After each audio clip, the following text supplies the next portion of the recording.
the case of Farismatula, this is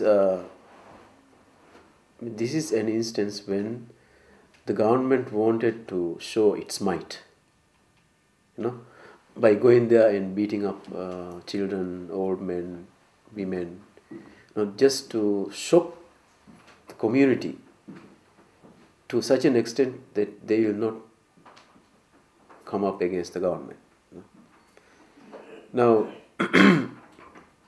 when you talk about Farismatula, you must understand that this is a region that is in the south, and traditionally the central government had always been finding it very difficult to deal with southerners than compared with northerners. And when in the aftermath of this incident, of course, the Maldivian Democratic Party led a delegation of a fact-finding mission to Farismatula, accompanied by some of the independent media people there, including Minivan Radio, Minivan Daily, and some of the correspondents from the magazines like Advas.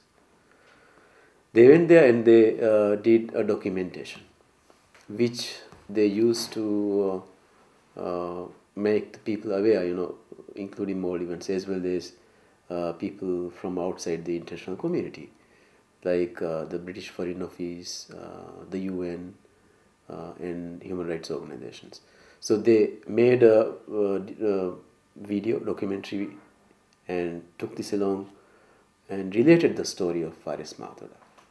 Now, this in turn created situations back locally in Malé, for example. Now, when Farismatula, people from Farismatula, you have to believe that even now, as things are so centralized, people from the islands, whether it is from Farismatula or anywhere else, have to travel quite often to Malé to get things done, to attend to basic services and things like that. And when one area was not working, they have to go and talk to the ministers and people in these various departments and lobby for this. And as the citizens of Farismatula had become responsible in labeling the government as in its real dictatorial form,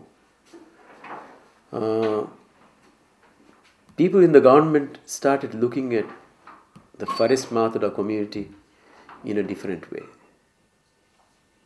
They started being a bit more careful with them. Like if I am from Farismatula, if I went, say, with a complaint to one of these ministries, like if I am not getting the power, or if I am not getting the usual services that I ought to get from the central government, my case would be put away. Like they will not attend to my case.